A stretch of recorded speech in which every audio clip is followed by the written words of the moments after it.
நம்ம உடம்புல வந்து எல்லா இடத்துலையுமே நுண்ணுயிர்கள் இருக்குது, அதாவது மைக்ரோப்ஸ் இருக்குது.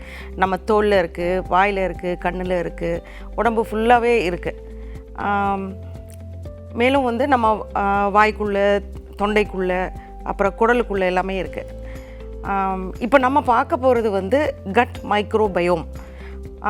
பயோம் அப்படின்னா ஒரு என்வாயன்மெண்ட், ஒரு ஈகோசிஸ்டம். இப்போ கட் மைக்ரோபயோம் அப்படின்னா நுண்ணுயிர்கள் அப்படின்னா நமக்கு வந்து கண்ணில் சாதாரணமாக பார்க்கும்போது தெரியாது, மைக்ரோஸ்கோப்பில் மட்டும்தான் தெரியும். இந்த மைக்ரோப்ஸ் வந்து it is made of bacteria, viruses, fungi and parasites. இது எல்லாமே இருக்குது. எல்லாமே சேர்ந்தது தான் வந்து மைக்ரோபயோம். இது வந்து நம்ம உடலுக்குள்ளே இருக்கிற நம்ம உடம்பு ஒரு உலகம் அப்படின்னு எடுத்தோம்னா இந்த உடம்புக்குள்ளே இருக்கிற ஒரு குட்டி உலகம். சரி, அப்படின்னா இதோட பாப்புலேஷன் என்ன அப்படின்னா அசந்து போயிடுவீங்க.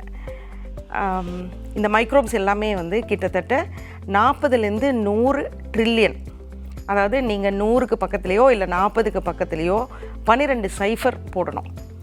அப்படின்னா அத்தனை நுண்ணுயிர்கள் நம்ம குடலுக்குள்ளே மட்டும் இருக்குது. இது நம்ம வந்து நம்ம தோல் மேலே இருக்கிறதோ, கண்ணில் இருக்கிறதோ, காதில் இருக்கிறதோ எதுவுமே வந்து நம்ம கணக்கு எடுக்கலை. ஸோ இது பேர் கட் மைக்ரோபயோம். இந்த மைக்ரோபயோம் வந்து கிட்டத்தட்ட 2 kg அளவுக்கு இருக்குது.